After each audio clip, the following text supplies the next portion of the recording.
The positional game is one of the most iconic drills of positional play. As Paco Cerullo, an FC Barcelona icon, once said, "If you don't know how to play in a positional game, you don't know how to play soccer." Many coaches talk about it, but do you want to know the 3 crucial positional games your team must dominate? And how can you gradually increase the complexity of these drills in your training sessions? Today, we're here to guide you through these nuances. Let's delve in. But first, a foundational note. Before we deep dive into the positional game, it's essential to differentiate it from the possession game. The positional game is a crucial drill in positional play story. Before discussing the positional game, we must talk about the possession game. The aim of each drill is different. Once in the possession game, we want to keep the possession with a freedom context. In the positional game, we reproduce a scenario where the players can experience playing a similar role as the competition to move the ball from one side to another one in a certain way. Once in the possession game, the methodology is global. In the positional game, the methodology is global with context or systemic. It's very important to understand that in positional play, the objective is not just to keep possession. It is to constantly create advantages during the game to reach a final purpose, score a goal. Tiki-taka is not positional play style.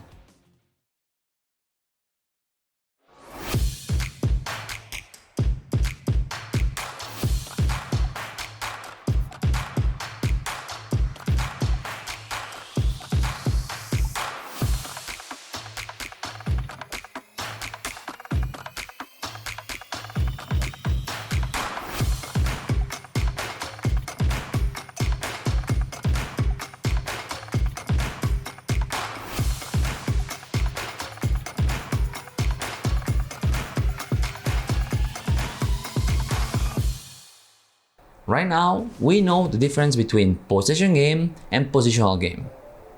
Let's see more details about the positional game.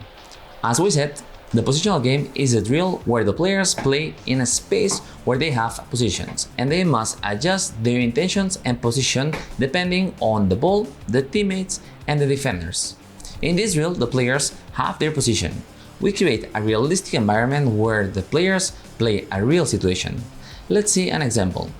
In this drill, from the APFC Next, we can see how the players have their positions as a center back and center midfielders, and the purpose is that players interact in situations that they can live in during the game. It is a unique direction of type of drill. We must move the ball from beginning to the end. It doesn't mean we must play only forward. We can play multi-directional until we achieve the goal. Are you eager to uncover these 3 drills? But before we embark on this journey, a quick reminder. If our content resonates with you, please like, share, and subscribe. Together we can foster and expand this community of passionate coaches. Drill 1, 3 versus 3 plus 2 neutrals in 3 zones. Here, players are organized in a 1 versus 1 plus 1 neutral in each deep zone and a 1 versus 1 in the mid zone. The primary objective: create advantages to transition from one space to the next. These advantages can emerge based on the constraints we apply. Suppose you apply the same rules as us, allowing players only to defend their space. In that case, the players in the initial spaces must discern the right moment to dribble through the mid-space, creating a numerical superiority. But what happens if we permit defenders to shift between spaces? The decision-making between passing and dribbling becomes paramount. Then, the players must discern if they must pass or dribble. In press situations, normally, we will solve by passing. And if we have space, we must dribble to create a free player. If you want to know more about when to dribble or when to pass, don't miss our video. You can find the description in the comments. How can we easily progress or adjust this drill for more players?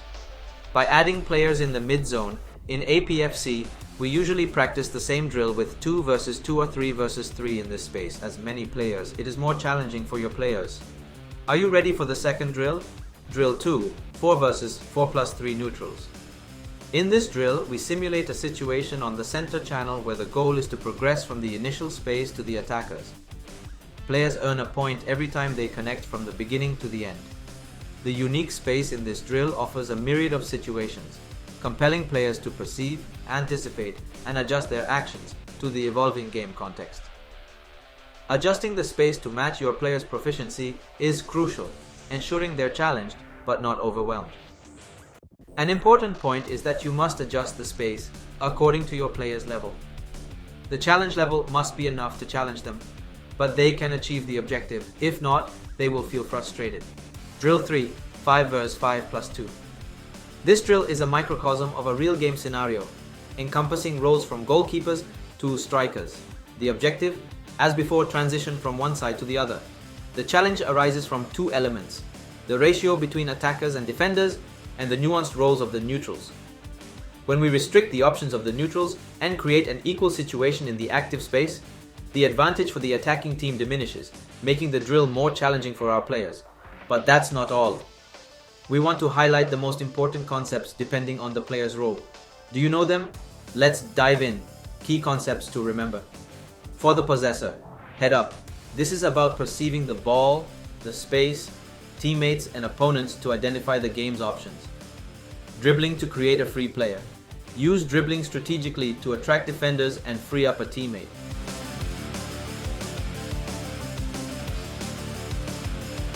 Speak through the ball. This is about facilitating the next action of the receiver by passing the ball according to the situation. Break lines. The first intention should always be to progress in the game. This concept aims to prioritize the vertical pass rather than the horizontal pass. For the receiver, between players, this positioning creates uncertainty for defenders and occupies strategic positions on the field.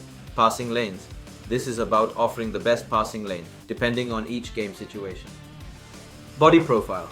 This allows progression in the game and readiness for the next action.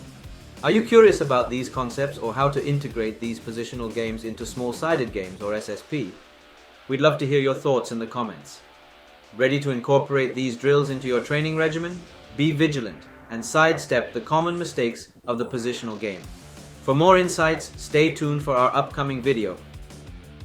Thanks for tuning in to APFC Positional Play.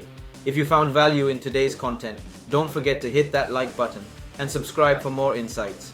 Keep playing, keep learning, and we'll see you in the next video.